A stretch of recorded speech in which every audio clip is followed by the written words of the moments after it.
Bienvenidos a la séptima sección de nuestra serie La Homilética, el arte de la predicación. Quedamos en la última sección mencionando nomás la oración de transición. ¿Qué es esto? ¿Qué parte del sermón ocupa? ¿Dónde va? ¿En qué consiste? ¿Para qué sirve? La oración de transición. A manera de definición de lo que es la oración de transición, es el puente retórico que vincula la proposición con las divisiones principales del sermón a través de una interrogante sugerida. Repito, porque hay varias cosas aquí. La oración de transición es el puente retórico que vincula la proposición con las divisiones principales del sermón a través de una interrogante sugerida. ¿Cómo es esto? Bueno, veamos la relación entre proposición, oración de transición y palabra clave. Ejemplo. Proposición. La tentación puede ser resistida. De paso, ¿qué tipo de proposición es esa? ¿Recuerdan? Declarativa. Una declaración simple. Proposición. La tentación puede ser resistida. Interrogante. ¿Cuál debiera ser? Ajá, ¿qué piensan? ¿Cómo? Esa es la primera interrogante que va a surgir en la mente de las personas automáticamente. La tentación puede ser resistida. La interrogante sugerida con la misma proposición dada es ¿cómo? La oración de transición sería así. Como Cristo. ¿Ok? Aquí tenemos la interrogante sugerida sustituida. ¿Ok?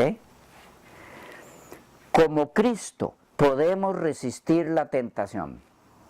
Noten, ahora cambió un poquito la proposición que teníamos al principio. La tentación puede ser resistida. Porque ahora a esa proposición hay que añadirle la interrogante sugerida, que sería ¿cómo? ¿Cómo le añado la interrogante sugerida a la proposición? Tengo que ahora hacer una combinación de ambas cosas. Y entonces eso es lo que da lugar a que exista la oración de transición. Oración de transición. ¿Transición entre qué? Entre la proposición y las divisiones del sermón. La oración de transición es el puente entre la proposición y las divisiones del sermón. Las divisiones principales. Repito el ejemplo. Proposición simple, llana, declarativa, en este caso. La tentación puede ser resistida. La interrogante que sugiere en la mente de las personas esa proposición es ¿cómo? ¿Cómo puede ser resistida? Entonces, ahora eso da lugar a la oración de transición. Como Cristo podemos resistir la tentación. Ahí ya no tenemos una interrogante sugerida. Ya no hay interrogante. Ahora esa interrogante sugerida es sustituida. Es sustituida ¿por qué? Por la respuesta a esa interrogante. Como Cristo. La tentación puede ser resistida. ¿Cómo? Como Cristo. Como Él resistió, podemos nosotros resistir. Palabra clave. Llenando las siguientes condiciones. Note, la proposición es toda esta. Como Cristo podemos resistir la tentación, llenando las siguientes condiciones. Espero ir comunicando el punto porque hay varios elementos aquí a tomar en cuenta, que a veces no es muy fácil a primera instancia acomodarlos allí en la mente, pero que repase, detenga el video, retráselo o atráselo y va a ir captando mejor. Repito, la proposición completa sería: como Cristo podemos resistir la tentación llenando las siguientes condiciones. ¿Ok? Y esto nos lleva al otro punto automáticamente, que son las divisiones. Las divisiones. De paso, antes de entrar en ellas, cuando dice aquí, como Cristo podemos resistir la tentación llenando las siguientes condiciones. ¿Cuáles van a ser las divisiones principales o generales en ese sermón? Hay una palabra clave que es la que va a ser utilizada en cada división. ¿Cuál es? ¿Cuál sería? Si dice, como Cristo podemos resistir la tentación llenando las siguientes condiciones. ¿Cuál va a ser la palabra clave? Condiciones. La primera condición para que podamos resistir la tentación es.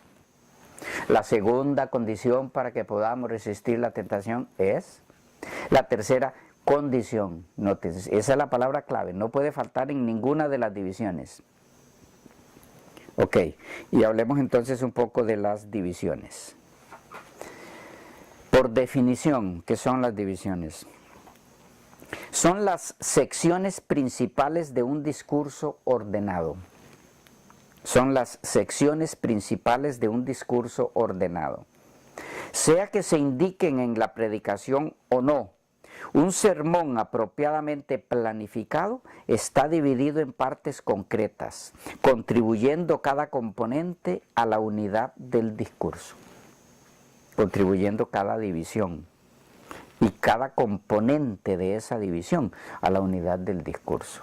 Repito, las divisiones son las secciones principales de un discurso ordenado. Sea que se indiquen en la predicación o no, un sermón apropiadamente planificado está dividido en partes concretas, contribuyendo cada componente de cada una de las divisiones a la unidad de esa predicación, de esa exposición, de ese discurso. ¿Cuál es el valor de las divisiones para el predicador? ¿Qué valor tienen? ¿Qué importancia tiene esto? Las divisiones para el predicador. Número 1, promueven la claridad del pensamiento del predicador. Número 2, promueven la unidad del pensamiento. Número 3, ayudan al predicador a tratar el tema de una manera apropiada. Y en cuarto lugar, posibilitan al predicador el recordar las partes principales del sermón. ¿Y cuál es el valor de las divisiones para la congregación a la que se le expone ese sermón? Por lo menos dos. Número 1, clarifican los principales puntos del sermón. Número 2, ayudan a recordar los principales aspectos del sermón, ya cuando no estén escuchándolo, cuando estén en sus casas, en sus trabajos. Si fue un sermón bien divididito, bajo las normas correctas de división del sermón, eso va a quedar grabado. La mente humana fue hecha para grabar las cosas ordenadas. Hoy día, la mente humana graba el desorden que se le presente, y así viven sus vidas muchas personas, porque la mente humana se ha arruinado. Pero la mente humana original, como Dios la creó, fue hecha para grabar las cosas ordenadas y para rechazar el desorden. Hoy estamos un poco medio invertidos en eso, pero ese es otro tema. Principios para la elaboración de las divisiones principales. Algunos principios a tomar en cuenta para la elaboración de las divisiones principales del sermón. Son varios. No le voy a decir cuántos para que no se me desanimen.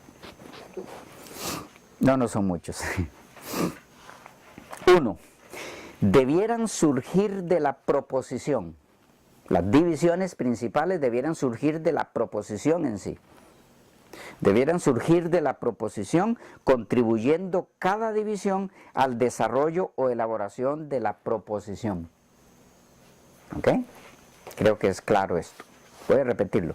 Debieran surgir de la proposición, contribuyendo cada división al desarrollo o elaboración de la proposición. Estamos hablando de las divisiones principales, principios para elaborarlas. Número 2. Estas divisiones principales debieran ser totalmente distintas entre sí. No debe haber solapamiento entre ellas. A ver si con algunos ejemplos es más fácil entender esto. Les doy un ejemplo bueno y uno malo. El malo para que lo desechen y el bueno para que lo practiquen. Lo usen como modelo para buenas divisiones. El ejemplo bueno. Voy a predicar sobre el amor en 1 Corintios 13. Divisiones. La preeminencia del amor, versículos 1 al 3. Las características del amor, versículos 4 al 7. La permanencia del amor, versículos 8 al 13. ¿Ok? La preeminencia del amor, las características del amor, la permanencia del amor. Ok. Ahora les doy el malo. La preeminencia del amor, versículos 1 al 3. Ahí va igual. Las características del amor, digo igual al anterior ejemplo. Las características del amor, versículos 4 al 7. La continuidad del amor, versículos 8 al 12. Y la última, la duración del amor, versículo 13. ¿Dónde está el problema aquí? Porque este es un mal ejemplo y el otro era bueno, si parece lo mismo. El problema está entre las últimas dos de este segundo ejemplo. La preeminencia del amor, número 1, está bien. Las características del amor, está bien. La continuidad del amor, está bien. La duración del amor, ¿qué hay ahí? Hay solapamiento entre continuidad y duración. ¿No es lo mismo? Es lo mismo. Entonces, no puede haber dos divisiones hablando de lo mismo. ¿Ok? Sino que ahí no debe haber una división entre el versículo 8 al 12 y otra en el 13. Sino que del 8 al 13 se habla del mismo punto específico, que es la continuidad, la duración, o que otro sinónimo podemos usar.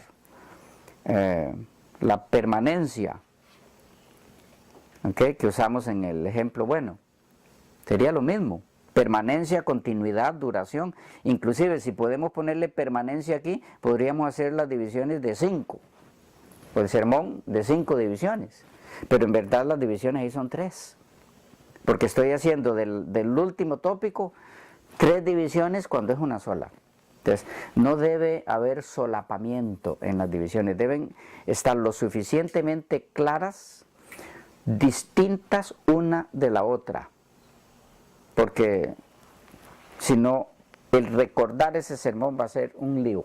Solo el recordarlo. Ahora imagínense el practicarlo. Bueno. 3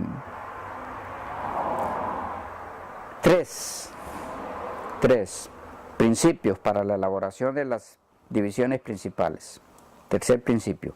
Debieran disponerse en forma progresiva, que una vaya cayendo en la otra automáticamente. Que la audiencia prácticamente esté esperando la que sigue. ¿Ok? Debieran disponerse en forma progresiva. 4.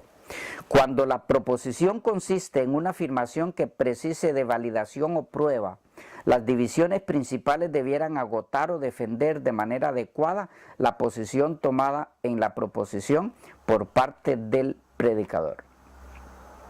Veamos esto otra vez. Cuando la proposición consiste en una afirmación que precise de validación o prueba, cuando la proposición consiste en eso, algo que, o sea, estoy proponiendo que voy a exponer algo, pero que ese algo necesita ser comprobado. ¿Ok? Cuando la proposición consiste en una afirmación que precise o necesite de validación o prueba, las divisiones principales debieran agotar o defender de manera adecuada la posición tomada en la proposición por parte del predicador. ¿Qué quiere decir todo eso? Cuando X proposición se lanzó al público, a la audiencia, pero es una proposición que necesita ser demostrada, entonces, ¿en qué van a consistir las divisiones? En la demostración de lo que dije en la proposición. Si es una proposición que requiere ser demostrada, las divisiones no van a ser otra cosa que las evidencias de que eso que propuse es cierto. ¿Ok? 5. Quinto principio para la elaboración de las divisiones principales. Cada división principal debiera tener una sola idea básica. Cada división principal debiera tener una sola idea básica. He visto, he leído, he escuchado muchos sermones donde una sola división tiene varias ideas a la vez. Eso confunde. La persona, el oyente, estará pensando que usted ya va por la tercera división y usted está en la primera. Porque en la primera división puso o expuso varias ideas distintas. Cada división debe tener una sola idea básica. 6. Las divisiones principales debieran ser expresadas con claridad, estando cada división relacionada de tal manera con las oraciones de transición que expresen una idea completa. Este es otro problema que se observa muy a menudo. Una división cuya idea quedó inconclusa. No se entendió muy bien lo que usted dijo en el tercer punto del sermón. ¿Qué quiso decir? Y cuando usted causó esa sensación en la audiencia, ya está perdiendo el interés en ellos.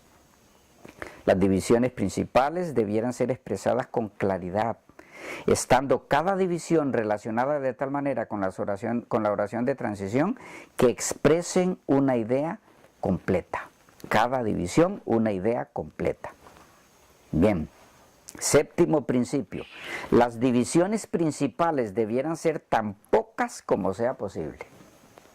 Las divisiones principales del sermón debieran ser tan pocas como sea posible. Si quieren un buen consejo de los que saben de eso y nos orientan en esa área, 3, 4 divisiones es suficiente. Más de eso, usted tiene que ser un predicador fuera de serie para que el sermón le resulte claro a la gente, fácil de entender y no cansador. 3, 4, 5 ya está un poco pasadito. Hay algunos sermones que requieren hasta 7, 8, 10 divisiones, pero en tal caso es mejor dividirlo, presentarlo en 2 ocasiones o 3 o hacer una serie, ¿ok? Pero los que saben de esto nos dicen que no debieran de ser más de 3 o 4 divisiones. Bueno, vamos por el 8, ¿verdad? 8. El plan del sermón respecto a las divisiones debiera ser presentado con variaciones de semana en semana.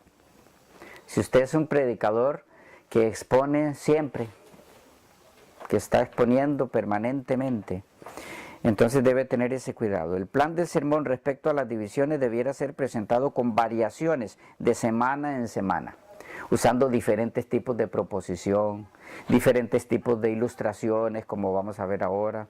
Si usted siempre utiliza el mismo método, se vuelve un poquito no grato. Bueno,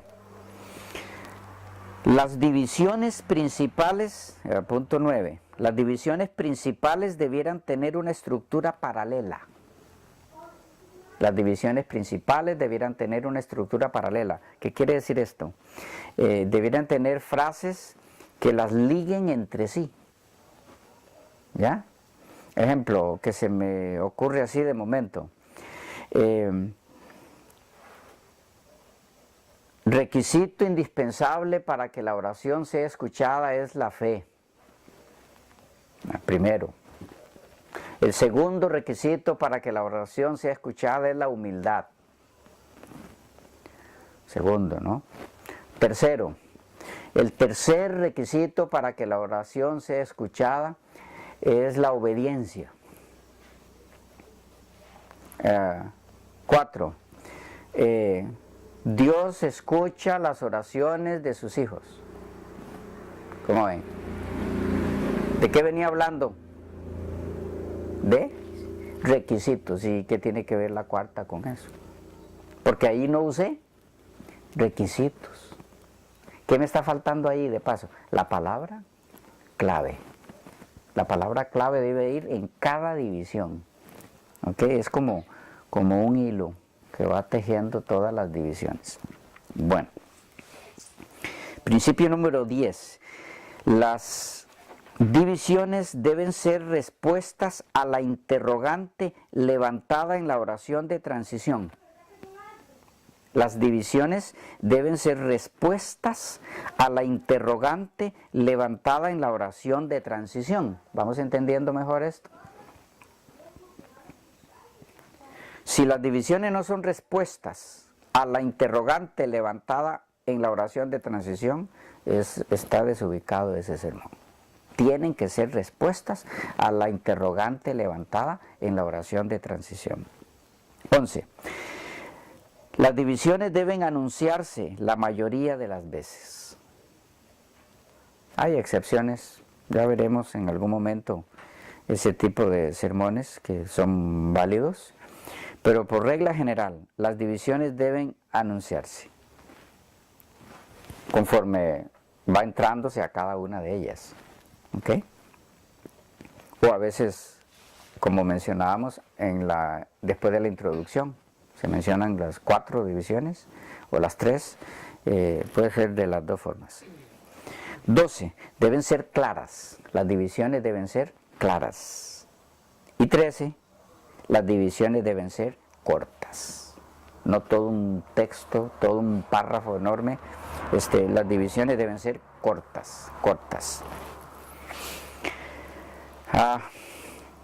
Las transiciones entre las divisiones principales. Dejamos ya los principios.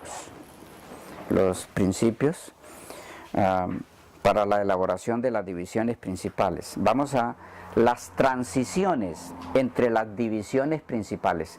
Las transiciones entre una división y otra. ¿Okay? El pasar de una división a otra. El mejor medio de hacer transiciones entre divisiones principales es mediante la palabra clave contenida en la oración de transición. Repito, el mejor medio, la mejor forma de hacer transiciones entre divisiones principales es mediante la palabra clave contenida en la oración de transición. Siempre que el predicador llegue a una división principal, debiera poder apoyarse en la palabra clave de la oración transicional para pasar a su próxima división. Repito, siempre que el predicador llegue a una división principal, es decir, ya terminó con una, o cuando empiece con la primera, igual tiene que hacerlo a través de la palabra clave. Cuando pasó a la segunda, en la transición de la primera división a la segunda y de la segunda a la tercera y de la tercera a la cuarta, siempre debe ir la palabra clave, ese es el apoyo del predicador para mantener la unidad de su sermón. Debe apoyarse en la palabra clave de la oración de transición para pasar a su próxima división. Y pasamos entonces a las subdivisiones. Las subdivisiones. En cada división principal hay subdivisiones. De paso, esa es la definición de subdivisiones. Son las partes en las que se dividen las principales divisiones o las divisiones principales. Y también hay principios para elaborar las subdivisiones. ¿Cuáles son estos principios? Número 1. Deben derivarse de sus respectivas divisiones principales. Las subdivisiones deben automática y lógicamente deben derivarse de sus respectivas divisiones principales. 2. Deben ser el desarrollo lógico de las divisiones principales. 3. Deben tener una estructura paralela, un equilibrio en la extensión. Si usted tiene una división principal y en esa división principal usted la ha expresado con una cantidad de palabras o expresiones, la siguiente división usted no debe usar mucho más palabras que las que usó en la primera división, o mucho menos. Deben guardar un equilibrio en la cantidad por lo menos parecida. No van a ser exactas de palabras, pero un equilibrio en la extensión. Una cantidad paralela, parecida, en cuanto a la división anterior. 4. No deben ser más de 2 o 3 para cada división principal. Las subdivisiones no deben ser más de 2 o 3 para cada división principal. 5. Las subdivisiones no tienen que ir necesariamente en el mismo orden del texto. No es necesario, estrictamente, que las subdivisiones vayan en el mismo orden del texto. Te puede variar un poquito allí. Y 6. Las subdivisiones no deben ser menos de 2 para el divisor principal. Es decir, usted tiene una división principal, de las que hablamos anteriormente, ahora va a subdividir, pero no puede subdividir en uno, en un punto. Debe subdividir mínimo en 2. ¿Okay? Las subdivisiones no deben ser menos de 2 para el divisor principal o para la división principal. Es decir, esa división principal debe dividirse en por lo menos 2 partes. Hablemos un poquito de la conclusión del sermón. La otra parte del sermón sumamente importante. La conclusión del sermón. Por definición, ¿qué es la conclusión? Es la parte del sermón que desenlaza y hace su unidad claramente visible. Es la parte del sermón que desenlaza y hace su unidad, la del sermón, claramente visible. Otra forma de definirla es el momento en el cual los oyentes pueden estar más cerca de ver el todo de la idea y todo ello a una vez. Repito, es el momento en el cual los oyentes pueden estar más cerca de ver el todo de la idea expuesta y todo ello a una vez. Es el momento en que los oyentes pueden ver el rompecabezas que usted ha ido a armarles casi prácticamente terminado. Se ve toda la imagen que usted quiso expresarles. Es el aterrizaje feliz al final de un vuelo. Aquí tenemos problemas. Hay algunos predicadores que se la pasan durante todo el sermón intentando aterrizar y no aterrizan. Debemos evitar esto. La conclusión es el aterrizaje final, el aterrizaje feliz al final de un vuelo. Y una definición más: es el momento donde se concretiza toda continuidad del sermón. Es el momento donde se concretiza toda continuidad del sermón. Allí apuntaba el sermón, hacia allí va, allí llegó. ¿Ok? Propósitos de la conclusión. ¿Cuáles son los propósitos de la conclusión del sermón? Son varios. Los vemos en la próxima sección, que se nos volvió a ir el tiempo. Propósitos de la conclusión.